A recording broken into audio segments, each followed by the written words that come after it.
새벽의 선택. 일부 결심. 2024년 11월 2일 밤 11시 47분. 베이징 주재 북한 대표부 별관 3층. 리정호의 집무실. 탁상시계의 초침 소리만이 정적을 깨뜨렸다. 리정호는 평양에서 온 암호 전문을 세 번째 읽고 있었다. 내각 제2경제위원회 부부장이라는 직함. 20년간 쌓아온 경력.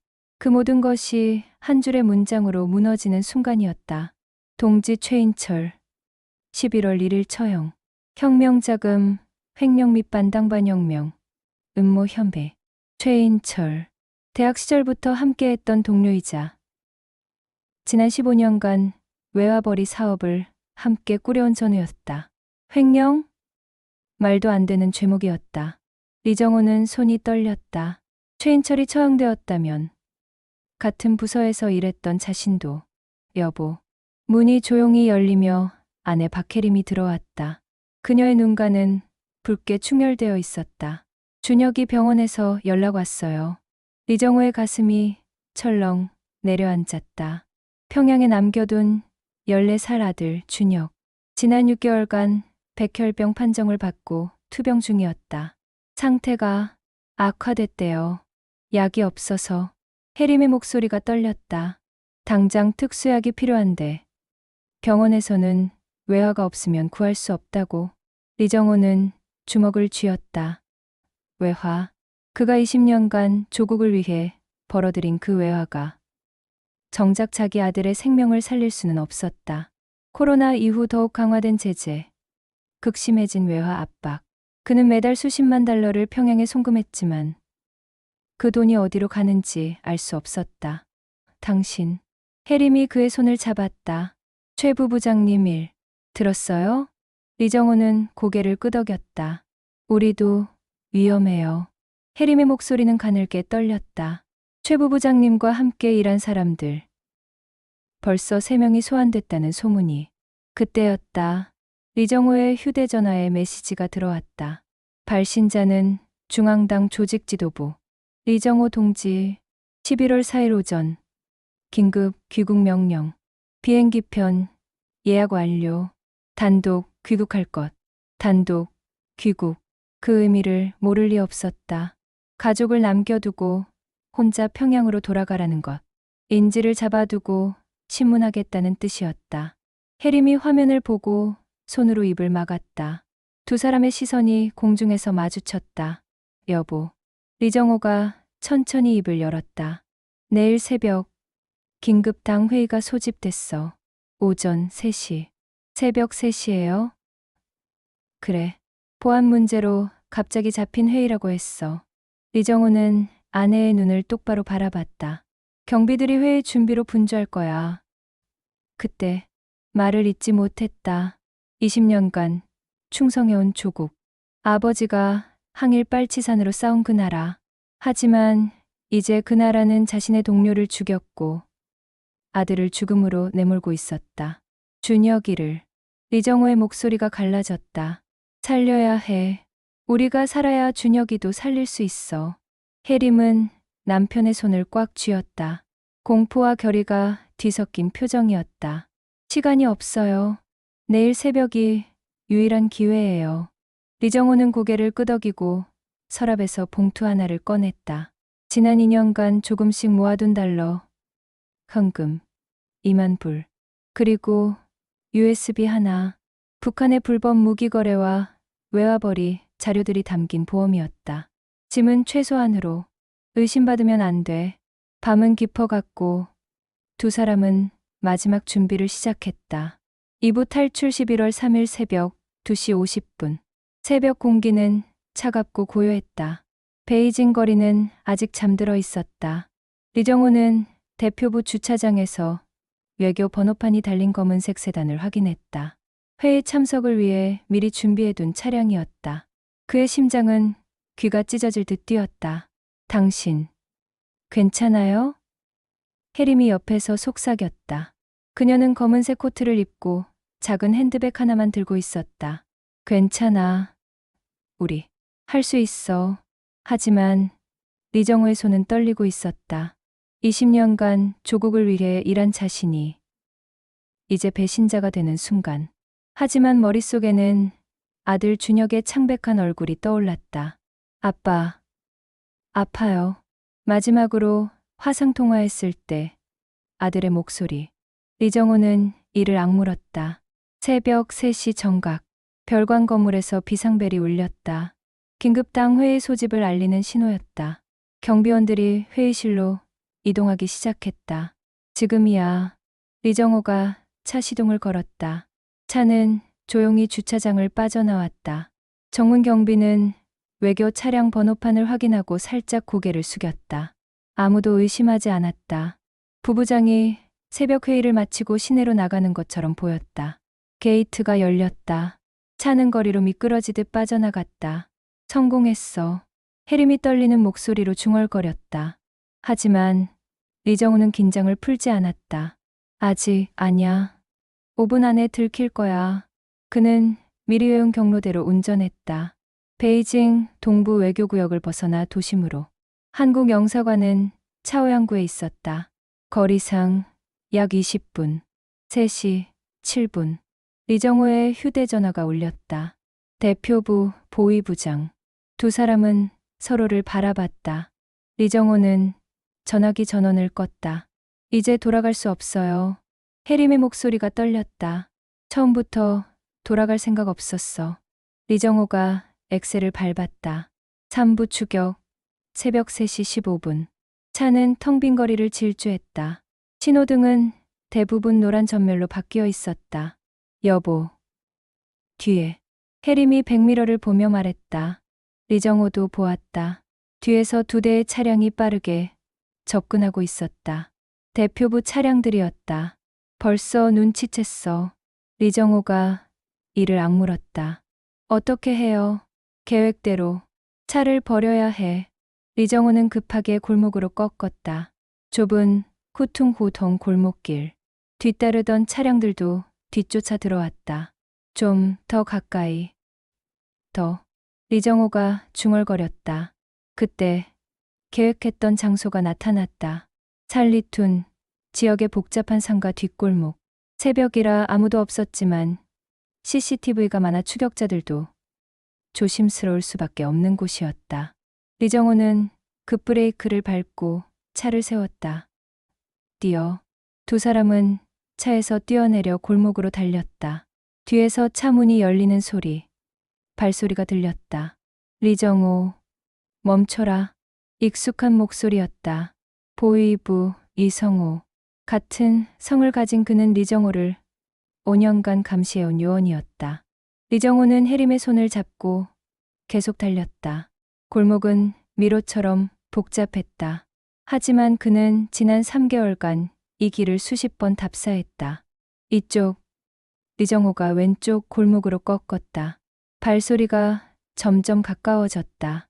혜림이 숨을 헐떡이며 비틀거렸다. 못 가겠어요. 숨이. 조금만 더. 조금만. 리정호는 아내를 거의 끌다시피 했다. 그의 머릿속에는 오직 하나. 아들을 살려야 한다. 골목 끝에 작은 광장이 나타났다. 스문의 시간 편의점에 불빛이 보였다. 저기. 리정호가 편의점으로 뛰어들었다. 놀란 점원이 두 사람을 쳐다봤다. 빵빵워먼, 우리를 도와주세요. 리정호가 중국어로 외쳤다. 여련 쭈이워먼 누가 우리를 쫓아와요.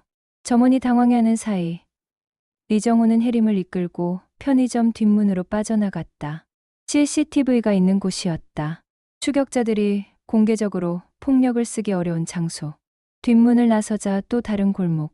그리고 저 멀리 한국 영사관 건물의 외곽이 보였다. 저기야. 혜림이 가리켰다. 하지만 그때였다. 사부 변수 새벽 3시 47분. 뭐야? 이건. 한국 영사관 정문은 굳게 잠겨 있었다. 당연했다. 새벽 4시에 영사관이 열려 있을 리 없었다. 리정호는 당황했다. 계획이 틀어졌다. 그는 영사관 경비에게 신분을 밝히고 들어갈 생각이었는데 경비조차 보이지 않았다. 어떻게 해요? 혜림이 울먹였다. 뒤에서 따라오고 있어요. 과연 골목 끝에서 3명의 검은 옷을 입은 남자들이 나타났다. 리성호와 그의 부하들이었다. 리정호 동지. 리성호가 천천히 다가왔다. 어디 가시는 겁니까? 비켜. 리정호가 아내를 뒤로 감췄다. 부부장 동지. 아직 늦지 않았습니다. 지금 돌아가면 새벽 산책으로 처리할 수 있습니다. 리성호의 목소리는 차갑고 기계적이었다. 산책? 리정호가 비웃었다. 최인철 동지도 그렇게 산책하다가 처형당했나? 리성호의 표정이 굳었다. 당신도 알고 있잖아. 리정호의 목소리가 높아졌다.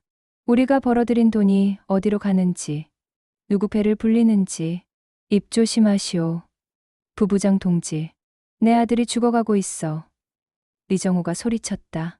약 하나 구하지 못해서 내가 20년간 벌어들인 돈으로 미사일이나 만들고 있을 때 혜림이 남편의 팔을 잡았다. 여보. 그때였다. 영사관 건물 내부에서 불빛이 켜졌다. 그리고 경비원 한 명이 창문 너머로 상황을 지켜보고 있었다. 리정호는 직감했다. 마지막 기회. 그는 혜림의 손을 잡고 영사관 정문으로 달려갔다. 리성호가 그를 붙잡으려 했지만 리정호는 필사적으로 문을 두드렸다. 도와주세요. 우리는 대한민국 국민입니다. 그는 한국어로 외쳤다. 엉터리 발음이었지만 필사적이었다. 리정호. 리성호가 그의 팔을 잡았다. 두 사람이 몸싸움을 벌이는 순간 갑자기 영사관 정문이 열렸다. 한국 영사관 경비원과 당직 영사가 나타났다. 무슨 일입니까? 당직 영사가 중국어로 물었다. 리정호는 마지막 힘을 다해 소리쳤다. 저는 조선민주주의인민공화국 내각 제2경제위원회 부부장 리정호입니다. 대한민국 정부의 망명을 요청합니다. 순간 모든 것이 정지한 듯했다. 리성호는 리정호를 놓았다. CCTV가 돌아가고 있었고 한국 외교관이 목격자였다. 그 이상 물리력을 쓸 수 없었다. 부부장 동지. 리성호가 낮게 중얼거렸다. 당신 가족은 끝났습니다. 준혁이도. 준혁이는 내가 살린다. 리정호가 이를 악물었다. 당신들 손에서 벗어나게 해서. 당직 영사가 무전기로 누군가에게 연락하고 있었다. 예. 북한 고위 인사 망명 신청. 네. 지금 당장. 안으로 드십시오. 경비원이 문을 활짝 열었다. 리정호와 혜림은 비틀거리며 영사관 안으로 들어갔다. 문이 닫히는 순간 혜림은 그 자리에 주저앉아 울음을 터뜨렸다. 우리 살았어요. 살았어. 리정호는 아내를 꽉 안았다. 그의 눈에도 눈물이 흘러내렸다. 하지만 그것은 안도의 눈물이 아니었다. 평양에 홀로 남겨진 아들을 생각하면 오부 그 후 11월 6일 인천공항 3일간의 복잡한 절차 끝에 리정호 부부는 중국 당국과 한국 정부의 협상을 거쳐 특별기편으로 한국에 도착했다. 인천공항 VIP 통로. 국정원 요원들이 그들을 에스코트했다. 플래시가 터졌다. 기자들이 몰려들었지만 경호원들이 막아섰다. 리정호 씨, 북한 상황이 어떻습니까? 왜 망명을 결심하셨습니까? 아드님은 평양에 있다는데. 마지막 질문에 리정호의 발걸음이 멈췄다. 혜림이 그의 손을 잡았다. 국정원 안전가옥, 서울 외곽의 조용한 주택가. 리정호는 창밖을 바라봤다. 자유로운 나라, 아들을 살릴 수 있는 약이 있는 나라. 하지만 정작 그 아들은 준혁이. 그가 중얼거렸다. 당신 잘못이 아니에요. 혜림이 남편의 어깨에 머리를 기댔다. 우리가 살아야 준혁이도 구할 방법이 생겨요. 어떻게? 저 아이는 지금 평양에서. 국정원 담당자가 그러던데요. 혜림이 조심스럽게 말했다. 당신이 가진 정보가 중요하다고. 그걸 바탕으로 북한과 협상할 수도 있다고. 리정호는 주머니에서 USB를 꺼냈다. 20년간의 불법 외화벌이 증거, 무기 밀매 루트, 고위 간부들의 비자금 계좌, 체제를 뒤흔들 수 있는 정보들. 이게 준혁이를 구할 카드가 될 수 있을까? 될 거예요. 혜림이 단호하게 말했다. 우리는 이미 돌아갈 수 없어요. 이제는 앞으로 나가는 수밖에. 리정호는 USB를 꽉 쥐었다. 그의 눈에는 결의가 담겼다. 배신자라고 부르든 망명자라고 부르든 상관없었다. 그는 아버지였다. 아들을 살려야 하는. 밤이 깊어가고 서울의 불빛이 창밖으로 반짝였다. 리정호는 처음으로 깊은 숨을 내쉬었다. 안도감, 그리고 새로운 싸움의 시작. 준혁아, 그가 하늘을 보며 속삭였다. 아빠가 반드시 널 데려올게. 기다려라. 조금만. 혜림은 남편의 손을 꽉 잡았다. 두 사람의 그림자는 창가에 길게 드리워졌다. 목숨을 걸고 넘어온 선택. 그것은 끝이 아니라 시작이었다. 새벽 탈출 3시간. 그들의 선택은 단순한 망명이 아니었다. 인간으로서의 마지막 존엄을 지키기 위한, 아들을 살리기 위한, 그리고 무너져가는 체제의 균열을 내기 위한 첫걸음이었다. 리정호는 노트북을 켰다. 그리고 국정원 담당자에게 이메일을 보내기 시작했다. 제목 북한 제2경제위원회 불법 외화벌이 실태 전면 공개 준비. 타이핑하는 그의 손가락은 더 이상 떨리지 않았다. 이제 그는 아버지이자 증인이었다. 창밖으로 해가 떠오르고 있었다. 새로운 시작의 아침이었다. 에필로그 2025년 1월 리정호의 증언은 UN 북한인권조사위원회에 제출되었다. 그의 USB에 담긴 자료는 국제사회를 충격에 빠뜨렸다. 북한 정권의 불법 외화벌이 실태가 상세히 드러났고 여러 나라들이 추가 제재를 논의하기 시작했다. 그리고 3월 극적인 소식이 전해졌다. 국제인권단체와 제3국 정부의 중재로 준혁이 중국을 경유해 한국으로 올 수 있게 된 것이다. 북한 정권은 리정호의 정보 확산을 막기 위한 거래에 응했다. 인천공항 도착 게이트. 리정호와 혜림은 손을 맞잡고 기다렸다. 그리고 문이 열렸다. 창백하지만 살아있는 얼굴. 준혁이었다. 아빠, 엄마. 리정호는 달려가 아들을 껴안았다. 혜림도 두 사람을 껴안았다. 세 사람은 한참을 울었다. 미안해, 미안해, 준혁아. 리정호가 반복해서 말했다. 아니에요, 아빠. 준혁이 아버지의 등을 토닥였다. 살아주셔서 감사해요. 저를 포기하지 않아서. 그날 세 사람은 서울의 한 작은 아파트에서 첫 저녁을 함께 했다. 간단한 식사였지만 그 어떤 만찬보다 따뜻했다. 리정호는 창밖을 바라봤다. 자유. 그것은 단순히 장소가 아니었다. 사랑하는 사람을 지킬 수 있는 힘이었다. 여보. 혜림이 불렀다. 응. 우리 정말 해냈네요. 리정호는 미소 지었다. 처음으로 진심으로 웃었다. 그래. 우리 해냈어. 그리고 그들의 새로운 삶이 시작되었다. 끝. 2024년 11월 3일 새벽. 3시간의 선택이 한 가족의 운명을 바꿨다. 그리고 그 파장은 아직도 계속되고 있다.